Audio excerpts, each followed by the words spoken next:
guys, welcome back to Medical Coding with Blue. Today's episode is all about going from the CPCS to the CCA or the CPC-A. If you're brand new to my channel, welcome. I am Blue, I'm a medical coder. Okay guys, first things first, disclaimer first. The things that I say in this video, number one, they are my opinion. Number two, this is my research, the things that I know. I am a 14-year plus veteran in the medical coding field, so I've learned a thing or two. Number three, I am technically a neutral voice. Now I say technically because in this video I will talk about my preferences. I am neutral in that I am not selling a school. I'm not selling a program. Now I say it like this because I know some people, no. I'm saying it this way. I am not selling a school. I am not selling a program, and I am not pushing a credential, okay? All of those things out of the way. Let's just get that out of the way. Now, I say these things because number one, I care. Number two, I want to help people. I want people to understand that there are a lot of self-serving folks out there that just want to sell a program because they are running a business. I am not selling you a credential, okay? I'm trying to help you all to be a better medical coder. I often let you guys decide, and I will often say that the only two associations that I recommend is the American Health Information Management Association and the American Academy of Professional Coders. These are the two major organizations for medical coding, and they are what employers are looking for when it comes to candidates that they are looking for. Now, when you look in the job listings and you see that there are all these job listings out there, they are always looking for a HEMA credential holders or AAPC credential holders. When it comes to the CBCS or the Certified Billing and Coding Specialist, they are not asking for this credential. I have rarely ever seen it. I think I've maybe seen it one time in my entire time of looking up jobs. Now, I regularly look up jobs because I need to know what employers are looking for out there. And I take that information and I bring it back to you guys and let you know, okay, this is the deal. Now, some people will be grateful for this, and I'm thankful for those folks. And then there are some that are ungrateful and they're like, oh no, it's this and this. Okay, whatever. Again, I'm not here to sell anybody anything. I want to give you all, these are the facts. These are what I know, and this is what I have experienced. So I will say this to start. I do not, and I will never recommend the CBCS because no one asks for it. And not only that, up until maybe a year and a half ago, they did not require books to take that exam. Now they do. I believe it was either last fall or the fall before. They started requiring having books, coding books, to take that exam, the CBCS. Now, see, to me, that's wrong. It's wrong when you have a credential or a certificate, rather. I call it a certificate because it's not even a credential to me, in my opinion, because it's not preparing folks the way that they should be prepared for medical billing and coding. Yes, there's a lot of entry-level programs like for the CPC, the CPC-A, or even for the CCA, the Certified Coding Associate. But it's giving them a broad range of topics, and there's a lot of training that goes on in those. We'll get into that in a minute. But when it comes to the CBCS program, it's very short, a very short program. And not only that, again, before on their exam, they didn't require books. Now they require books. So I guess they're trying to up the level. But again, it is not preparing people for the real world of medical coding. It is more of a billing test than anything else. And you do not have to be certified to be a medical biller, folks. There are things that you do need to know, of course, like math. You do need to know basic plus, minus, multiplication, division, math. You do have to know that. There's no getting out of that. But when it comes to what they train you on for the CPCS, again, it's the curriculum is very small compared to a HEMA or AAPC programs that are approved to take their tests, where they're a little bit more comprehensive. Again, the CBCS, these are usually very quick programs. I've heard of some people saying that they went through that program in 30 days. 30 days is not nearly enough time to prepare you. And to me, it makes a mockery of our profession when there are these quick things like that saying, oh yeah, you can tack this on and it's another credential and you can graduate with this credential. Because I'll see these schools that will say, we offer this voucher for the CPCS as a part of the program package. So you get a free voucher and it's like $100 and something value and things like that. And you can have this and you can have your other credential. So you have 2 credentials on your name. You'll make even more money. This is not true, guys. You can have a slew of credentials after your name and still make the same as somebody with 1 credential. I know, because I did it. So I'm just saying that, okay? I'm just saying that right now. Now, here's the thing. When you want to get into this field, there are a lot of people saying, oh, this and oh, that, and oh, this and oh, that. And maybe you found yourself into this program. Well, Bleu, this is all I can afford. This is all, a program will pay for me to take this. Okay, so if this is the case, because this is the comment that I got, okay, that inspired this whole episode. And it says, hello, I appreciate you making these videos so much. I went through Carrington College for medical billing and coding. They are with the NHA, and I will be taking the certification CBCS. I feel like I made the wrong choice for the school that I chose. What certification do you suggest I get on top of the CBCS, the CPC or the CCA? And what should I do to prep? Well, there's plenty of videos on my channel about independent study, so I won't even answer that one, okay? Because I always leave the independent study video in the description box below. If you guys are really interested in it, you'll take the time to go through the videos and find it. But what you learn for the CBCS program is not going to be enough for you to be able to sit right away for the CCA or the CPC-A. Now, with the CCA, you have to know inpatient and outpatient coding. And I do not mean inpatient as in pro fee. I mean, or professional fee.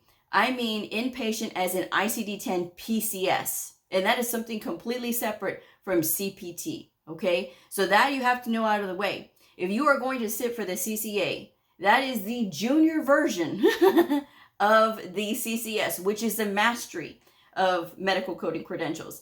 The CCS says, Certified Coding Specialist, says that you have mastered inpatient and outpatient coding. That that CPT and ICD-10 PCS. Okay, obviously on top of the diagnosis coding. But that CCS says that you've mastered it. That CCA is just as hard because it's the junior version. So it's getting you ready. The CCA is a 2-hour exam. Now, when I took it back in 2008, that's when I became a medical coder. When I took it, there were 35 people in my class. I was the only one to pass it on the first try. That is how hard that test is. Now, that was ICD-9 times, yes, but it is still a very difficult exam. And so anybody that does any trash talk, it pisses me off because it tells me that you don't know what you're talking about. When it comes to the CCA, you can do anything you want with it, almost, except for like leadership positions, obviously. But if you're going to get into leadership, you do need to be a little bit higher than that. So the thing is, with the CCA, you have to know that inpatient and outpatient coding. So if you were not trained in your program, which the CBCS, no, I don't think so. You are going to have to do additional preparation on your own. And again, I do have the independent study video that you can watch in the description box below. And it has the whole syllabus on how to study. I post this for free, guys. I post it for free. You can watch it if you want to. You can look up the books and buy them and get the most up to date if you want to. It's entirely up to you. I don't ask you guys for anything on that. Okay. So I'm just saying it is out there. Because again, I'm trying to help folks. So let's just leave it there. But anyway, with that CCA, you can do a lot of things with it. You can go apply for inpatient positions or you can apply for outpatient positions. It can really open up a lot of doors. On the other hand, we have the CPC. And then if you have no experience, this is your first time in medical coding, you're going to have a -A for Apprentice afterwards. There's a couple of ways that you can remove that A faster, but let's get into that in a minute. That CPC is only going to cover the outpatient side. So basically ICD-10 CM, CPT, and HCPCS level 2. Okay, that's what that covers, all right? That CCA, ICD-10 CM, CPT, and ICD-10 PCS, okay? But on the CPC side. It is all outpatient, of course. It is a 4-hour exam. It is multiple choice. It is 100 questions. Okay, so it's a little bit more lengthier, obviously, than the CCA. Now, with the CPC, AAPC has a business model. And I say they have a business model because they do require all of their credential holders, anybody who holds a credential, to have a membership with them. You are required to have a membership with them. It is $190. Currently, they say it's supposed to go up. So every year, you're going to have to pay that membership fee every single year that you have your credential in order to maintain it. It is 36 continuing education units in order to maintain it. Okay. Now, the CCA is 20 for your 2-year cycle. Everybody has a 2-year cycle. You have 2 years to earn all those continuing education units in order to maintain that credential. So with the CPC, on top of your membership dues twice, right? Because of 2 years, right? You got to pay it every year. But let's just play the adding game. 2 years worth of membership dues. 36 CEUs that you got to be able to report. So you either got to find them for free, and don't ask me where, guys, they're everywhere, and you can do your Google search, okay? But you can look and you can find some that you can pay a fee for. Now, you get what you pay for. So if you're getting a bunch of free ones, you're probably not going to learn anything really that's comprehensive, okay? Sometimes it's easy stuff, and sometimes it's stuff that you didn't know. But a lot of times, sometimes you have to pay money, guys. We are professionals who take our time to be able to put these slides together, to be able to put these presentations together. So it is very important that a little appreciation on that part is shown. So there are some, I see them all the time on LinkedIn. They're professionals, they've been in, and they say, okay, well, we have this credential, this CEU, and you can be able to pay for this or whatever. And sometimes you get a lot more value out of that. Okay. Now, again, you're paying out a few dollars out of your pocket, but it's an investment in your future. Okay. It's an investment in your knowledge. It's very important to be knowledgeable in this field. There are a lot of ignorant people in this field, okay? And there are a lot of ignorant people who are very stubborn and do not want to become educated, unfortunately. You should not be that way. No one should be that way. But there are people who get that way. Now, just because so-and-so did it and so-and-so, no, that's not the way that it works. We are all responsible for all the codes that we select. So it is very important to be knowledgeable, okay? So with all of that on the CPC, you have all of your 36 continuing education units, your 2 years worth of membership dues that you got to pay for. So that's something to think about before you start investing in which one are you going to get. But again, you will have to supplement what you've learned from your program to get that CPCS, which again, if you haven't taken it yet, is really not worth sitting for the exam for, okay? Because again, you have to pay to maintain that. Because even though they say, oh, it's free, you still have to pay to maintain it. And again, if no one is asking for it, then why are you carrying it? Okay, so be mindful about where you're spending your money so that way you're not just spending out money willy-nilly. I see people all the time coming to my channels, the same song and dance. Oh, my school said that I needed all these credentials. Guys, all you need is one. All you need is one. And if you're in the CBCS program and they're training you and you're like, okay, it's just barely basically billing stuff, right? Then you can take the independent study video and you can look at the syllabus, get those books and study for either the CCA or the CPC-A, right? And now if you go through an approved AAPC program and if you complete Practicode, which is another fee, right? Then once you complete all of that, you can have the apprentice status taken off in less than 2 years' time because that apprentice status stays on your credential for 2 years, okay? Because they want you to be working for 2 years. But if you take Practicode and you go through some other program, right, that's not AAPC, but if you go through some other program, you can knock it down to 1 year because you paid that fee for Practicode. Now, Practicode is an educational product. It is not meant as a get ready to work at home. Somebody said that they thought it was because it's preparing you to work at home. It is 600 real world redacted records. It's not preparing you to work at home. It's just a practice. It's a very good educational product. But again, the workbooks that I've recommended, and again, they're in the description box below. The workbooks that I recommended, they're just as good. Well, Blue, no, these are real world redacted records. It doesn't matter. Everywhere you go, the records are going to look different. Okay? And with the books that I've recommended before, again, in the description box, they have everything that you need to know, and you have really good practice, and the rationale is there. Now, people have gone through Practicode thinking, oh, well, they say it's 1 year work experience. It is not. So because AAPC requires 2 years in order to have that apprentice status, and they say if you take this Practicode, that it'll knock off 1 year because it's considered 1 year of work experience. They say that this is considered what a brand new coder would do in the first year. So however fast you can get through that Practicode is however fast you can eliminate that 1 year of work time. But it is not work experience that you can put on your resume. It's actually considered education, okay? So I'm a resume writer. My rate is in the description box below. Anybody who has done Practicode and I write the resume for, I always put it down as work, as not work experience, but as education, okay? Because some people, they bring me their resume and it shows that it's work. I said, no, this is not work history. Because employers know. They know what Practicode is. Everybody knows what Practicode is. It is not work experience. It doesn't matter who told you what. It is not work experience. But some employers will take education in lieu of experience, which is why I put it under education on the resume. Because, again, it's important for them to know that you're being honest and upfront about your education, okay? So, again, you can do that with the CPC if you want to. But even if you have the apprentice status removed, you still have no experience.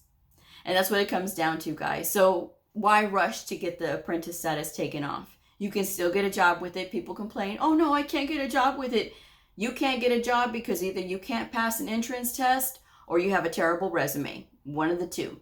Terrible resume is going to get you no calls, okay? And failing an assessment test is not going to get you any calls back either. So just saying. So it's not just, oh, because they don't want to hire me because I'm new. New people do get hired. Let's just get that out of the way as well. New people do get hired. But again, you have to go through the temp agency for medical professionals. You can Google the ones in your area. Guys, please don't ask me, okay? I don't know every employer in the world. But I do know that if you Google temporary agencies for medical professionals in your area, the whole list will come up and you can go apply with them. Now, I say temporary agencies, not these stinking recruiters who are out there headhunting people, because they're looking for a specific criteria. And they don't care that you're new and that you're trying to feed your family. That's not what they're about. They are about who can meet this criteria so that I can get paid, because that's how recruiters get money. They get a fee, a commission for every person that they bring to the employer who is what they're looking for. So again, don't waste your time with those people, because they really are a waste of time. Even for me, as somebody who has experience, I will never waste my time with those recruiter companies. Never. Because that's all they do is waste time. I'm just saying.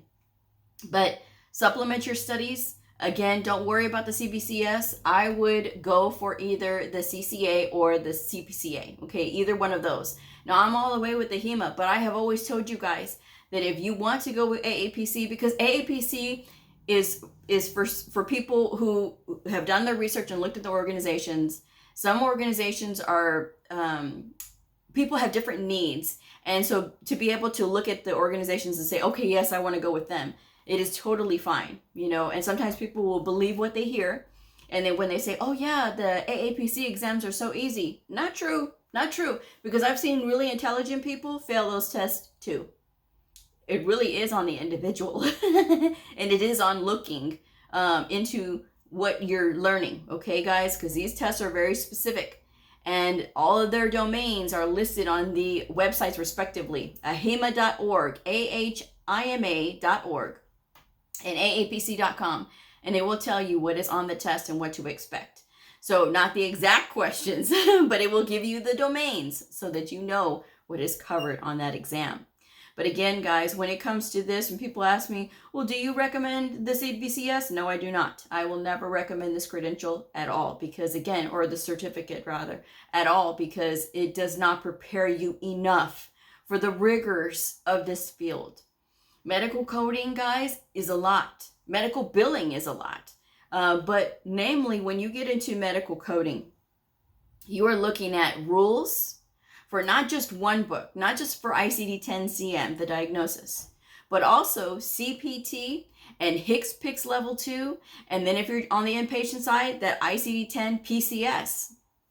You got to know all of those things. There's rules for every single one. There are rules for different settings.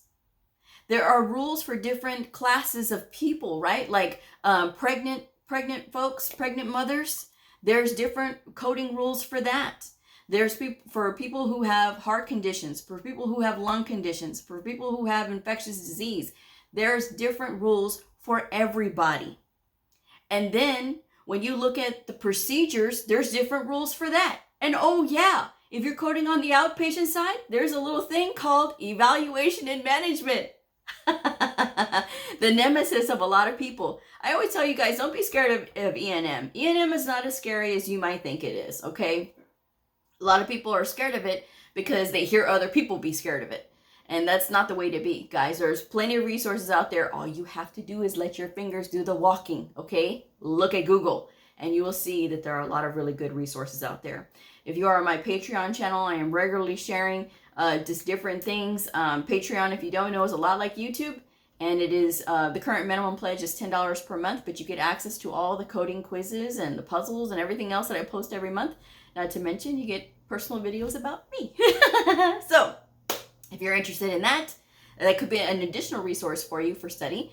And that link is in the description box below. So, guys, don't be taken by these programs. Be smart about what you're doing and which credential you're going to get. Look in your area, see what credential that they're asking for, and go for that one, guys. Because none of the four main ones, the CCS, the CCA, the CCSP, or the CPC, require you to go through a formal program. So you can actually study on your own, but you got to have discipline. I'm just saying. So I will be live tomorrow. So I will see you guys at 5:30 p.m. Pacific Standard Time, 7:30 p.m. Central Standard Time, and 8:30 p.m. Eastern Standard Time. So for the live, once a month live show, because remember, we are doing the live shows a week early because of the holiday. So I will see y'all tomorrow. Like, subscribe, and share. Bye.